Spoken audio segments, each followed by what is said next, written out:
Hello guys, welcome back to the channel. In today's video, we're going to be talking about the League of Nations, what it is, its aims, its weaknesses, its successes, failures, and why it failed. So this is going to be the content, as I've mentioned before. We're going to be going through each one of these in details. So what it is, it's an international organization proposed by Woodrow Wilson, American president. It was proposed as a way to solve international disputes peacefully, and it was founded on the 10th of January 1920. So its aims, you can remember this through the acronym PIC-PAT-P, or I don't know if you guys would like to rearrange this word in some other ways, but here it goes. Permanent International Conference. Improve economics and social conditions of people, collective security, so all the countries in the League of Nations against the aggressor, peacefully settle disputes through arbitration and negotiations, administrative body, so different bodies handling different jobs like so let's say the council where the big four, three would meet, and there's going to be the health one, so it would care about, it would manage all the health problems in the world, the refugee body, something like that. D for disarmament, so reduction of weapons and in a country and prevent future wars. So basically, these were the ideals. Okay, these were the aims of the League of Nations. So here's a cartoon showcasing the League of Nations and the Dog of War. So as I've understood this, the dog is war, and the League of Nations is like the leash. It's like the thing that's preventing the dog of war from attacking other. It's preventing war itself. Okay, so it was supposed to do this. So its weaknesses. So first of all, its aims were too ambitious. Okay, it promised to improve conditions for the workers, stop drug trafficking, and help treat and control disease. I mean, all of these. It did control. It did help something. However, like the control the disease. Okay, it did improve. It did help that. It helped stop drug trafficking. It did, and I don't know about the improved conditions for workers, but its aims were just too ambitious. So it was created from the Treaty of Versailles, which everyone hated. Everyone thought it was unfair on Germany and Central Powers.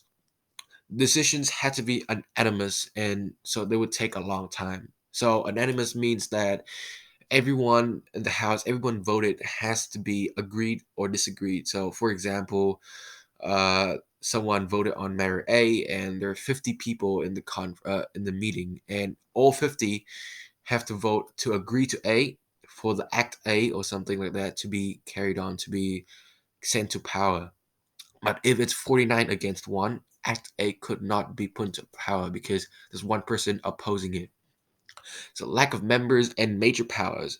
So USA, the Soviet Union, and Germany. Well, Germany did join, but it would join later on when it proved to be a peace-loving nation. Okay, and the Soviet Union also joined later, but then quit because it was disappointed in the League's failures and stuff. So there were economic sanctions failed because the aggressor can still trade with USA. And USA back then was the biggest market. Okay, so it had a lot of money. Post World One, it was the richest economy in the world. It's just like because it's been lending loans to Germany and Britain for I mean Britain and France to build the army, to fund the army. It's been selling um supplies to Britain and France, so it was really rich. Okay, and yes, people can still trade with USA, and essentially economic sanctions wouldn't work. So the actions with to self-interest, okay, so Britain and France that acted on what they wanted. So we're gonna get to that in the Abyssinian crisis and the Manchuria crisis in the next few slides. Military sanctions failed because the League of Nations didn't have an exclusive army, so it didn't ask the members to provide troops for an exclusive army. So the threat of, oh, we're going to beat you up is not going to work.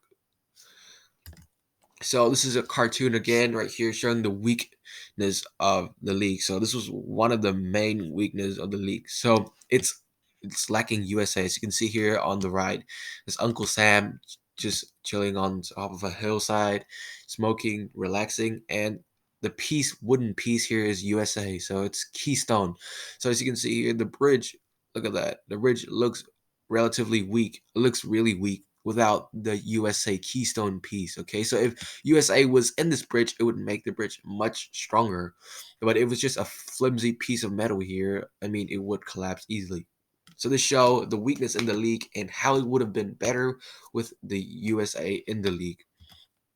So despite a lot of weaknesses, there was some successes. Okay, so the Allen Island. So it was a dispute between Sweden and Finland over Allen Island, which was in between both countries.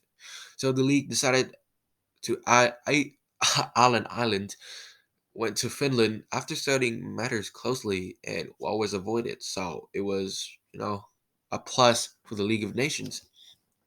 Refugees. So the league helped around 425,000 refugees get back home. War prisoner get back home. Helped around 650,000 refugees by raising money, finding transport, and design houses for them. Uh, it also helped with health management. Okay, so they helped defeat leprosy, distributed vaccines for cholera, smallpox, typhus, and dysentery. It also started a global campaign to exterminate mosquitoes and greatly reduce the cases of malaria, which was really important. So we're going to talk about its failure and split into two main things: the Manchuria invasion of 1931. So first of all, what did the Japanese invade Manchuria? So Japan didn't have enough food, and Manchuria had agricultural land to grow food, minerals for Japanese exports. They want to improve the trading, improve profit, improve the country's economy overall. And the forests, there were a lot of forests which can be cut down for wood, again, to sell and export for to improve the country's economy. And they had lands too, so excess land for the people, the growing population of Japan, to live on there. And boy, it did invade Manchuria. So how did the league handle the crisis?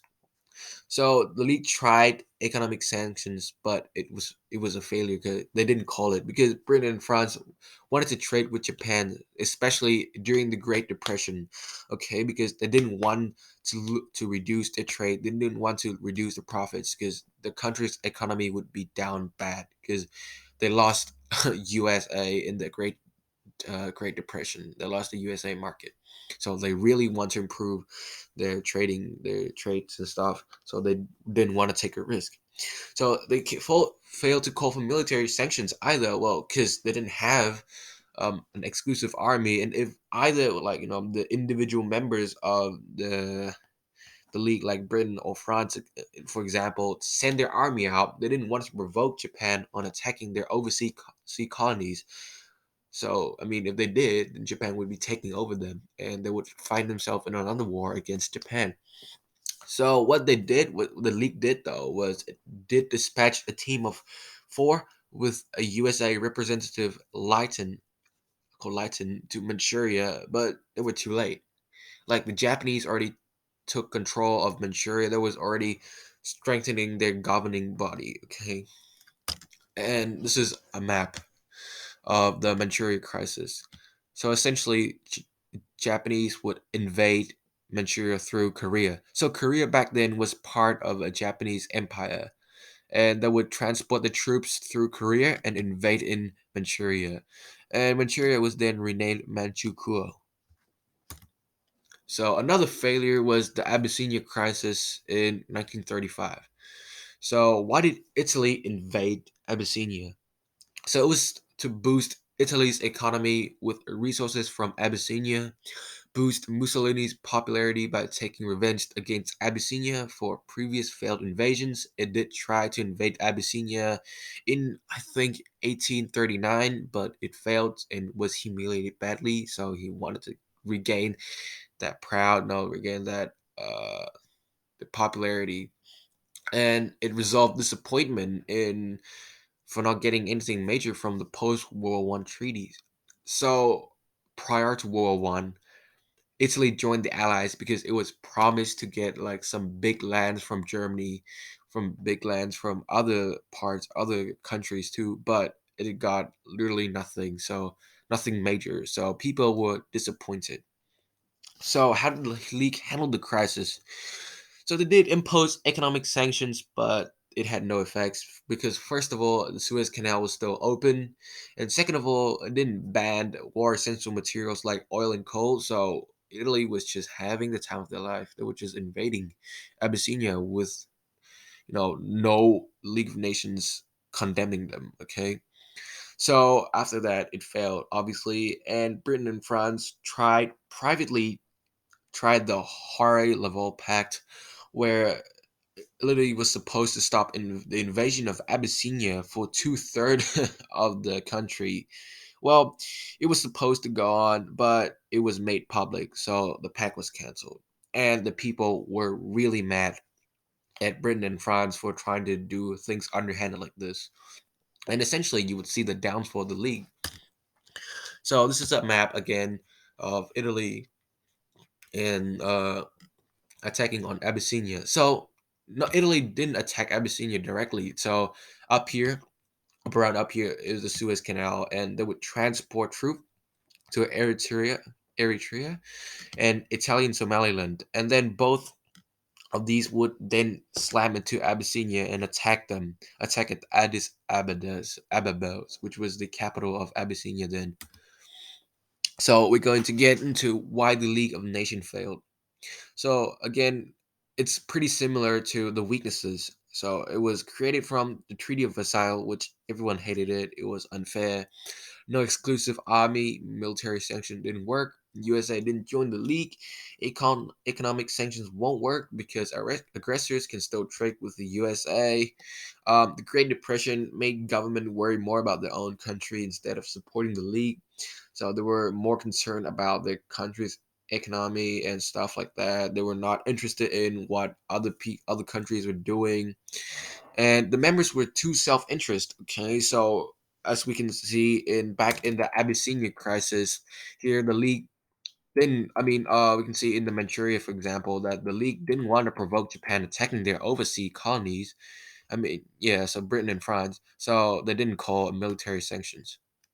Okay, and for the Abyssinia crisis either, because they still wanted Italy to be on their side, fighting against the USSR. Okay, so essentially, USR, Russia became Soviet Union, adopted communism, and Britain and France didn't like communism at all. So they wanted Italy on their side against USSR and also against Germany. Okay, so it did nothing to stop Italy.